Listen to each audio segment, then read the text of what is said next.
தமிழர்கள் அத்தனை பேருக்கும் வணக்கம். நாம் தமிழர் கட்சியின் விவசாய சின்னத்தை வைத்திருக்கும் கட்சியான பாரதிய அகத்தியா பிரதா கட்சியுடன் திராவிட தெலுங்கு தேச கட்சி கூட்டணி வைத்துள்ளது. மேலும் தமிழ்நாட்டில் அனைத்து இடங்களிலும் போட்டியிடுவதாகவும் அறிவித்திருந்தது. இந்த நிலையில் திராவிட தெலுங்கு தேச கட்சியின் தலைவர் நேற்றைய தினம் ரெட்பிக்ஸ் வலையொலிக்கு தனது நேர்காணல் ஒன்றை அளித்துள்ளார். அந்நேர்காணலில் நாம் தமிழர் கட்சியை வீழ்த்துவதே எங்கள் நோக்கம் என்றும், தமிழ்நாட்டில் தமிழர்களை விட தெலுங்கர்கள் நாங்கள் தான் அதிகமாக உள்ளோம் என்றும், மேலும் தமிழ்நாடு தெலுங்கர்களின் பூர்வகுடி மண், அதனால் ஆண்டாண்டு காலமாக நாங்க தான் ஆளுவோம் என்றும் கூறியுள்ளார். பெரும்பான்மை ஆள வேண்டும்னு சொன்னீங்க, அதுதான் நாங்க இப்ப தொடர்ச்சியா செஞ்சுட்டு வரோங்க. எப்படி யார் பெரும்பான்மை? இந்தியாவுடைய ஆக பெரும்பான்மை தெலுங்கு மொழி சார்ந்த நாங்கள். அதனால இந்தியாவை ஆடிட்டு இருக்குங்க.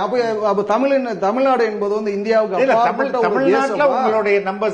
வேண்டா. சீமானுடைய ஐடியாலஜி போல தமிழ்நாடு வந்துங்க மற்றொரு வந்து தேசிய நாடு அவர் வந்து மாத்தி அமைச்சுக்கிட்டோம். அவர் அந்த நாட்டுக்கு அதிபர் ஆகிக்கிட்டுங்க. அன்னைக்கு வேணா அடுத்த கட்ட அரசியல் நகர்வரை பத்தி சிந்திப்போம். இப்போதைக்கு வந்து தமிழ்நாடு என்பது எங்களுடைய ஆதிக்குடி மண். அந்த ஆதிக்குடி மண்ணில் வந்து நாங்க தெலுங்கு சார்ந்தவர்கள் வந்து தொடர்ச்சியா ஆட்சி செய்வது எங்கள் அதிகாரம், இது எங்கள் உரிமை, எங்கள் போக்கு. இக்காணொலியை நாம் தமிழர் கட்சியினர் தங்களது ட்விட்டர் பக்கங்களில் பகிர்ந்து தங்களது எதிர்ப்புகளையும் கண்டனங்களையும் தெரிவித்து வருகின்றனர். 48 விழுக்காடு நாங்க, நீ 58 விழுக்காடு கூட 68 விழுக்காடு, 4 பேர் நாங்க இருந்தாலும் நாடு என்னது? 4 பேர் தான் நாங்கள் தமிழர்கள் என்று இருந்தாலும் நாடு எங்களது. என் அன்பிற்குரியவர்களே, நாடு என்னது? மறுபடியும் பதிவு செய்கிறேன், நான் எங்கள் அண்ணன் அளவுக்கு நல்லவன் இல்லை. நீங்கள் கவனத்தில் வச்சுக்கணும். நான் சினிமா எடுத்துக்கிட்டு இருக்க சின்ன பேசியமான்னு நினச்சிருக்கேன் பல பேர்.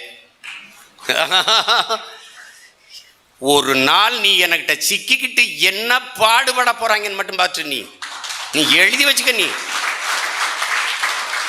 என் நாட்டுக்குள், என் கோட்டுக்குள் என் இன மக்கள் சுதந்திரமாக வாழ முடியாத போது எவனும் வாழ முடியாதுங்க.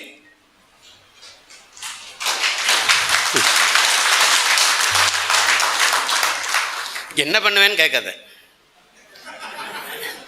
ராணுவத்துக்கு ரகசியம் இருக்கிற மாதிரி எங்களுக்கும் நிறைய ரகசியங்கள் இருக்கு. என்னென்னமோ பண்ணுவோம்.